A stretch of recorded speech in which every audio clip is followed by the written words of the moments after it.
here.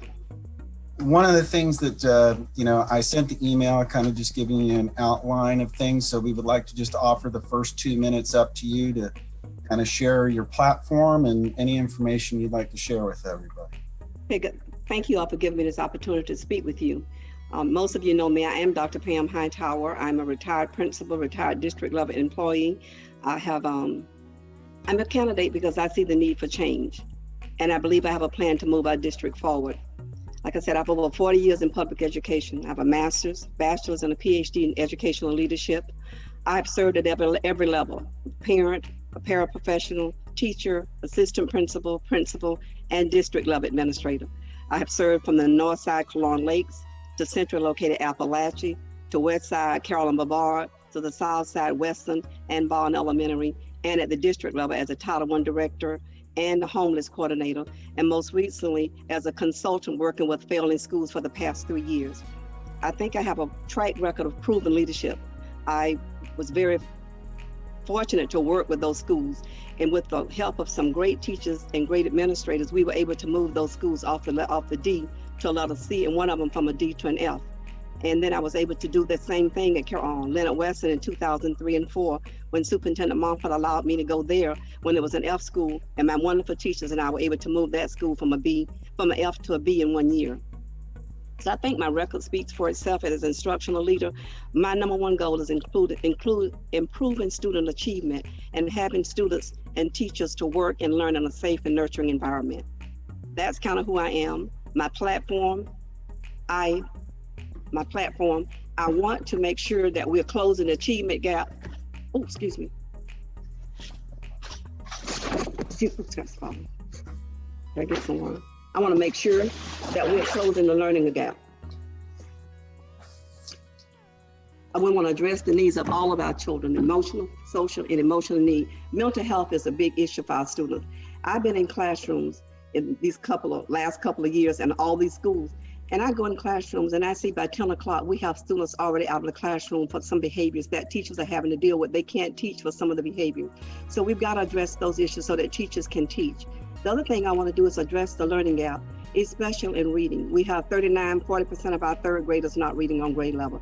74.6 of our ESC students are not reading on grade level, and 41% of our 10th graders are not reading on grade level. So we've got to really address that. And how we're going to do that is by empowering teachers, giving you the resources that you need in order to do that. I think we have some of the best teachers anywhere, and I will put you guys up against anyone, but you need the resources in order to do that, the time and resources. I want to be able to recruit and retain teachers. How are we going to do that? Is looking at your salaries. What can we do to make sure that our salaries go up so that you have competitive salaries? I've heard over and over from teachers, the insurance is too high. We've got to do something about the insurance. I want to put some programs in place to make sure that we are recruiting teachers and we start a future teachers so that we can start growing our own teachers. I've listened to you guys go to the school board meeting. My heart bleeds. I know our teacher morale is at a low right now. And I think teacher efficacy is one of the main things that's going to move and makes a difference in the classroom. If you have happy teachers, students learn. So we want to make sure you're in a great place and that you are shown appreciation.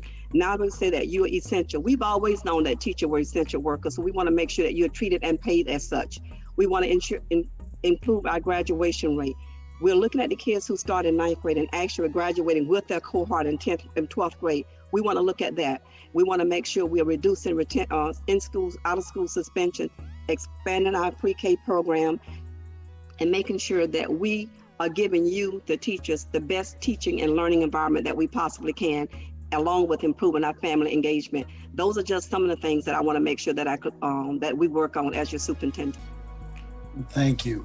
One of the questions. But the other one was professional development. I think that's a key piece. You've got to have professional development in order to continue to grow your craft. Sorry. No, that's fine. Thank you. One of the things that we wanted to kind of address is what would you do to ensure instructional staff is included in site and district decision-making processes that would make them feel a part of it rather than just kind of going through a process? I think that this talking, someone asked me about a teacher advisory.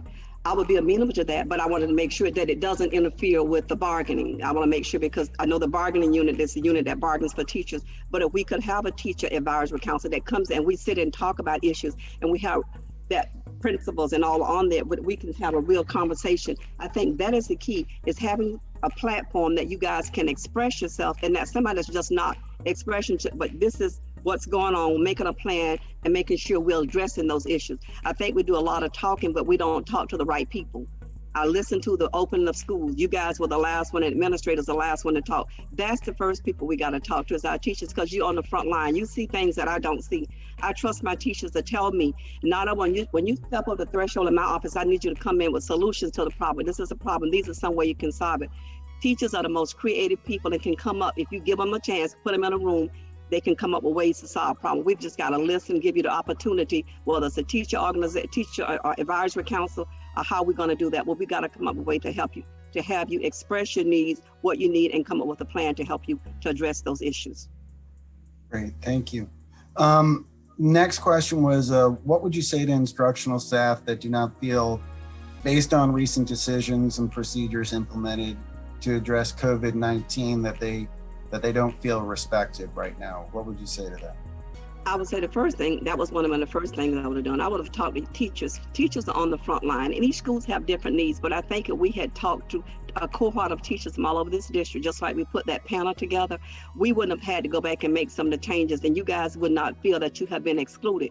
If you give teachers an opportunity to express themselves, at first I would have looked at, because all the health issues that I hear, and some of the we lost about 30 some teachers who had to leave because of health issues or took early retirement. I just think that we should have listened during the summer, addressed some of those issues, and allowed those teachers to teach from home. The state didn't say you had to come to school to teach. You could have taught from home. We could have kept those teachers who had issues or had family that they couldn't come back to school. I think we just have to make sure that we're meeting you guys halfway. And that's one of the first things I would have done, and sat down and look at those things and address those issues, so we could have kept those teachers, because this is going to be life change, a long time impact for teachers who had to take early retirement. That's impacting your life, your livelihood for the rest of your life. And also, we've got classrooms now being taught by subs, that we had highly qualified teachers that had to take early retirement. So we need to have looked at that to make sure we could have kept those teachers there. So the first thing I would have done is talk with the teachers to see what one we could have done, allowed those teachers to teach from home, because no one said you have to come to brick and mortar to teach from digital. Okay, great, thank you. Another one is, we have a diverse group of people in the positions within instructional staff. You know, we cover media specialists, deans, school psychologists, social workers, ESE, Title I, elementary, middle, high school. So the question is, what would you do to address the various position needs of those individuals within Leon County? You got to look at each group, because being a principal, I had to address all of those individuals, the media specialists, everyone. Everyone plays a key role in the school. So you've got to look at all of them and make sure everyone is inclusive. My custodians were important, and so were my cafeteria manager. If the teachers, I used to tell everyone, schools exist because of children. If children don't show up to the school, then we don't have schools. If teachers don't come to school, we got to close the school down. So teachers, students, and families, all of those people play a great role, your custodians, everyone. So we've got to make sure that we're listening, that we're sitting down, we're listening to all of the needs, and then coming up collected with what we can do to solve those problems. We need to make sure that we're including all of those persons in the decision making. Thank you. And for right now, our last question, and then we can open it up if there's anyone else that has a question they'd like to ask. With the state legislature and economists talking about an economic downturn and budget shortfalls, what will you do to protect the classroom, and what does that mean to you when someone says protect the classroom? Scott, where we have now, we have been out of school for almost 6 months. The learning loss that our children have experienced is going to be devastating. So we have got to protect the classroom. That means protecting teachers' position, protecting the classroom with the resources. We can't afford to cut teachers. We can't afford to cut resources, because our students were already behind, and now the learning loss is even greater. So when I say protecting the classroom, that means protecting position, protecting teachers, to make sure that we're not losing those resources that's going to directly impact our students. That we need to make sure that we're looking at the budget and analyzing it. but always protecting the classroom, because that's where the learning's on. If we have to cut teachers in an already stressed situation and kids are already behind, it's going to be devastating. Thank you. And as a follow-up question, just because that you mentioned the budget, have you analyzed it and determined some particular areas where you could see where there would be cuts or ability to shift funds to protect the classroom? No, I have not analyzed. I have not had a chance to look at that. That's something I will look at as soon as I got in to look at that. If that becomes, I know the superintendent and I were on a call the other day, and he said that my concern was the 2,000 kids that was lost, and how, if we're not found, how is that going to impact FTE, which is going to also impact the budget. But I was told that those students have all been, I don't know. So, but going in, I would have to analyze the budget to see. But my commitment is not to impact the classroom, whether it's teachers or resources, that we will not impact the classroom. It will not impact the classroom. So however we have to make sure we shift, we will not do that. Great, thanks. And I have to look at the budget to see. I couldn't give you an answer because I haven't seen it. Okay. What I'd like to do right now is, we've got a couple more minutes. And so if there is an individual within the site leaders that would like to ask a question, if you could raise your hand, and then I'll recognize you, and then you can ask your question of Dr. Hightower.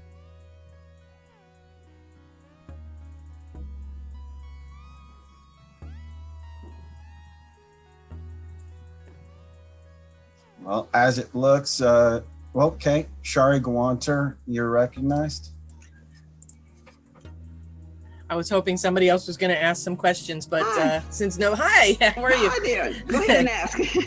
Well, I want to make sure that the relationship that LCTA has with the school district continues to be a good one, and continues to be and doesn't ever turn into something that would be adversarial. What do you think that you would do? What would you bring to the office of superintendent that would maintain good relationships between the bargaining units, not just LCTA, and the school district? Open communication. I will build relationships. I think that is the key. Open communication and building relationships, and understanding that we're all in this together. We're in this for the children, and it's going to take all of us working together to make that happen. So my door would be open. You would have open and honest and timely communication. Thank you. Jennifer Sullivan, you're recognized. Thank you. I was wondering when you decided to run for superintendent, and what some of the reasoning was behind that. Because I feel like I haven't heard of your candidacy for all that long. Okay. I decided to run for superintendent. This is a thought that I've had and talked with some other people about several years ago. And 4 years ago, I lost my mom, my sister, within back-to-back, within 2 years. Mom on November the 3rd, my sister November the 6th. Had a lot going on. But this is not something I just thought about. It's something I thought about for a while. And being in the classroom and working with those failing schools, I was able to see up close and personal some of the needs. And so I saw a need for change. I've listened, and I believe that I have a plan to make sure to build those relationships. I think I have a plan to move our school forward. I think I have a plan to make sure that I'm working with everyone, that I'm being transparent and inclusive of everyone in the decision making, so that you all feel that you are part of this district. Thank you very much. Thank you. And with that, we've got, let's see here, Kim Strelo, you're recognized. Thank you. Hi, Dr. Hightower. I was wondering a question. How would you build teacher morale? I think, first of all, just listening. I will sit down with you guys and see what are some of the issues that you're dealing with. What are some concerns that we have? Something we can fix immediately. What are some things we can fix immediately? What are some things that's going to take long term? And what are some things that, well, how are we going to get there? This is where we are. Say right now, if professional development was a real issue for you guys, okay, what is it that you need? And then come up with a plan for how to get there. I think sitting down, listening first, listen to your concerns, and then coming up with the short terms, what we can fix right away, and what do we need to work on. I think that's what we're going to do. What is important to you? What is it going to take for you to feel that you are valued and listened to? And the only way I'm going to be able to find that is by talking to you in small groups or whole groups, get those concerns heard, and then develop on a plan from there to close those gaps or whatever the breakdown is. Thank you. Dr. Coley, you are recognized.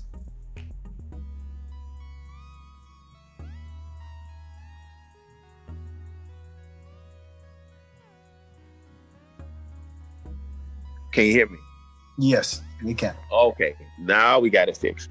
Okay, Dr. Hightower, your track record is success, especially with Title I schools. So I wanted to ask what innovative ideas or what strategies would you implement to in Title I schools to help bridge not only the learning divide but the technology divide? Right now, I understand we're all getting, all the students are getting the new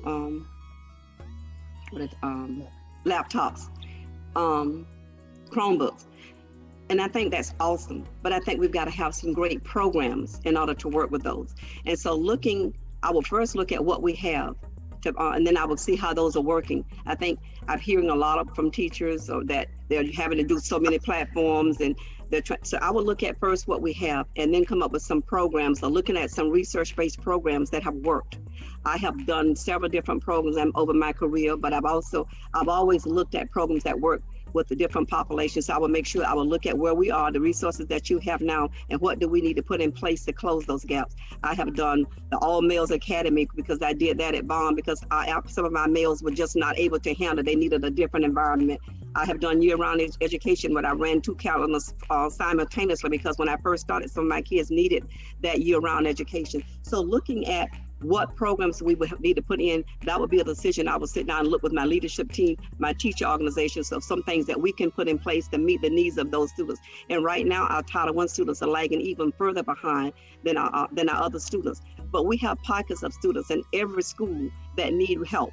And so I was at Connolly, and there's a group of students there. There's a group of students at Cologne Lake. So we have students in all schools that need help. The important thing is finding the resources and the teachers and time to do that. One classroom teacher with 18, 20 kids, and then you've got students in a 3rd grade class not reading on a kindergarten and 1st grade level, and you're trying to make sure you're bouncing all those balls at the same time. So making sure that we are giving the resources, whether it's resource teachers and aid or whatever, it's going to help to put them close that gap or help teachers to do their jobs better, giving you extra resources, assessing where students are, progress monitoring, and then making those changes along the way is how we're going to be able to make a difference in our school.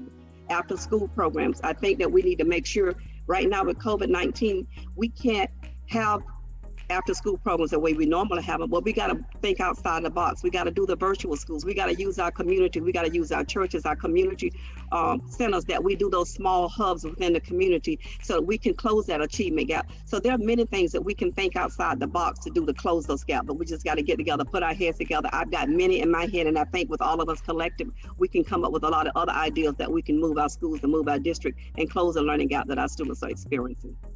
Well, Dr. Hightower, appreciate it. We've got a couple more questions. Is there a way that someone can we can get those questions typed into the chat? Because we've got a closing 1-minute kind of statement by Dr. Hightower, and then we'll move on to our second candidate. But we want to make sure you have an opportunity to answer it and get the answer out to everybody. So if you would, Marilyn and Jennifer, put your questions in the chat, and we will make sure that we reach out to Dr. Hightower.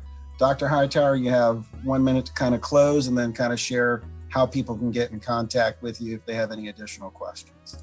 Thank you all again for having me. Guys, we're living in unprecedented times, a time that calls for experience, and I have that experience. A time that calls for leadership, I have the leadership.